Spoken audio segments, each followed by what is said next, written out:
Hey guys, I've been meaning to make this movie video for a while. Just haven't had a chance. Been really busy porting motors and building reed kits and stuff. But I wanted to get around to a little bit of a comparison between the flat slides and the round slides. These are called VM. They're Mikunis. These are the flat slides. They also have this is a TM. And they also have a TMX, which is a racing carb, which is a little bit different, but these are the two main ones for the street. Now, the funny thing is, I've been basically living triples for the last 20 years, literally. Every day, I think of all the multiple triple boards I've been on, I probably have at least 50 to 60,000 posts helping guys. So I'm not saying I know everything because I don't, but I do know a lot. And the biggest kick I get out of a lot of these boards and stuff is, through the years you learn and you get more information and you change your mind, and not to change your mind, but you get more information. And some people just love to quote me on, statements I made 20 years ago or 15 years ago. Things change. And so do opinions, this and that, and there's reasons for it. But it happens. I just get a kick out of it because they'll try to quote me on something that I said, 15 years ago, and that's kind of what brings me to carbs. Because actually, the carburetors haven't changed a whole lot through the years. You still have your round slide versus your flat slides. Your flat slides, obviously, have a flat slide, and your round slides have a round slide. Now, many years ago, the flat slides were a lot more expensive than the round slides. And on the street, you kind of have to, like most guys, you have to look at value for the buck and performance and everything else. And for the past 30 years or so, round slides work fine. That was a carb they went to. Dinko used the round slides, and everybody was real happy with them. And then the flat slides came out, which is a newer design, obviously a better performing design, just because of the way it's designed. And but they used to be really a lot more expensive than the round slides, and I didn't see, as far as performance-wise, they had crisper throttle response and probably flowed more, but for the bang for the buck, it was a little bit short. So I just didn't really recommend them unless they were for the guys that were just wanted every ounce of performance and didn't care what the cost was. But for the average guy, the round slides work fine. And but nowadays it's changed. The flat slides are now, at least the TM flat slides, are within, I think, $30 of the round slide. So, for less than $100, you can get flat slides, which, you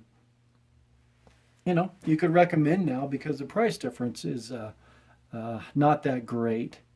And so that's nice. The prices came down on that. And so you can go with a more modern carb, which is nice. And so, that's one thing you kind of look at.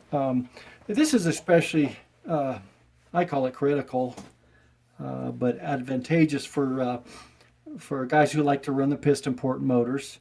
Obviously everybody knows I only run reed valve motors, but as far as piston ports, these work really well. With the way they work, they have this reversion which is going back and forth through the carburetor, making a mess, and these actually react better to that. So you actually get a better flow at lower throttle openings and maximum throttle opening. So you get more power and just better throttle response than you do with round slides. Now, the only other thing really is ease of jetting, I'll call it, as far as that goes. When you've got the round slides, which I prefer because I get really good throttle response with the reed valve, so I'm not really super worried about throttle response coming from the carbs as far as that goes. But a couple of things here is when you want to change the slide or needle position, on a round slide, basically, see, this is supposed to be glued on. I haven't worked on this carb. But basically, you pop your spring out, pull the slide out. I hope you can see that all right. Yeah, pull the slide out. Push up on the needle. The block off comes out. You turn it a bit, and the cable slides right out. You change your needle position, pop it back in, slide your cable back in, and then just drop this in there. And that's locked in. Stick in your spring. You're ready to rock. No big deal. It's easy to do. You can do it on the side of the road in just a few minutes if you have to when you're jetting. So that's how easy it is to change the needle or the slide when you're working with a round slide carbs. Also, when you buy aftermarket carbs like this, they're basically made for single carburetor type things. So they have a really, really stiff spring. So when you put them on a triple, you have 3 of them. And that makes for a hella hard throttle pull. And there's a quick and easy fix for that, which is you just take your 30 millimeter or 28 millimeter carb springs out. You can stick those in. It's a lot lighter spring, and they work fine. So that makes it pretty easy there to change this spring. Well, I'm not going to mess with that, putting it back together. I'll just put it out of the way. But so it's real easy to change that spring because you just take the old one out of the old carbs. Now, I like that because it's just easier when you're jetting, and especially when you're racing and you have temperature changes and you have to change a needle or something when the day gets hot or something like that. And so it's just easier, just a lot easier to work with. And so the advantages, disadvantages kind of cancel out there. Now, we get to the flat slides. Like I said, it's obvious a newer, better design as far as that goes. But when you get ready to jet, you literally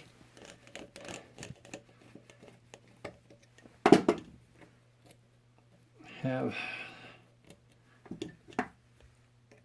Some people are more patient than I am, but if I'm jetting at the track and I'm running out of time or the side of the road or something like that, you pull the 2 screws out, you have your spring, then you slide your slide out, and then you have a holder there, and then I don't know if you can see in the light there. Let's get our little flashlight going, see. There you go. See, there's 2 more screws holding the slide down. So not only do you have the 2 top screws, and you have the these other 2 screws also, and this holder just to get the needle out. So they're just a little bit more difficult to work with, and God, that's just I guess there's some trick to get that back in there. Now I don't know on this spring if they've been replaced a lot. That's pretty light. Some of the ones I've seen had a really, really heavy spring in them, and it made it really difficult to move around, to raise up. And the problem was it was hard to find an aftermarket spring that would actually work and fit inside these guys. And that was another thing I didn't like about the flat slides, years ago. So it seems like maybe somebody has found alternative springs to make them easier to open the throttle. Maybe not, I don't know. These seemed pretty easy, but I'm not sure. So that was one thing I didn't like about them. And so let's just put these in real quick. I can do that. So tighten that down.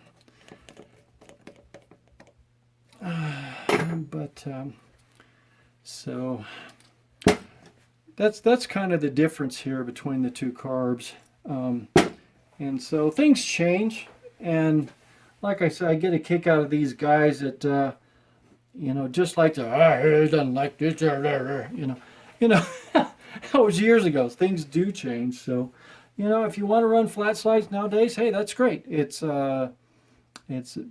feasible. The prices come down. That's great. If you don't mind removing 4 screws and just to change the needle, that's okay too. Like I said, these are really good for piston ports. They also work on, on reed valves motors, but like I said, you can get great throttle response with reed valves in the round slides, and save $100 if that's important to you. If not, then go for the big buck guys. Also, one other thing with these, how goopy. One other thing with the round slides that is a disadvantage. They're basically designed off the old Amel carbs, and which was a pretty crappy design, very, very old design. But as you can see in the bottom of the slide here, they work like this. You can see this big opening here. Now, if you try to imagine, let's see if I can get a visual on it. If you can imagine the air going through the carb like this, airflow does not like any kind of sharp edges or lips. And so with these carbs, it comes in, hits this lip, and you're creating turbulence off of this lip here. Then it comes here, hits this big lip, and that's even causing even more turbulence. So you get a real big mess coming through here when it's trying to pick up fuel off through the needle jet here and pick up fuel off the pilot jet, which the hole is just right in front in the carb throat there. And so it's a mess. Now, there's a company that makes a part called the UFO, and basically it's a plastic filler part that goes in here that actually smooths this all out so you don't have these lips. And it actually works really well. You have to really drop the size of the pilot jets because there's so much less turbulence, and they actually run a lot better because it has a cleaner flow through the carburetor. So that's something to look at. But basically, those are like $100 for 3 plastic pieces, and so at that point, you're in the range of buying flat slides. So that's I probably went longer than I needed to, but I just wanted to show the difference between these guys and just give these guys a break that's been around for a long time. Things just don't stay stagnant, and things change. You learn more information, and more data comes in, and things do change. And so just quit trying to quote people on stuff they said 20 years ago, and not say, hey, what about now? Because things do change, and sometimes for the better usually, and sometimes for the worse. So got that together. So this is my take, on the difference between the two carbs. You can decide for yourself, which you'd rather use. Some guys like the old school look, some guys like the new modern look too. So, but those are the advantages and disadvantages of both. And so that's just something to put together so you guys can make up your own minds.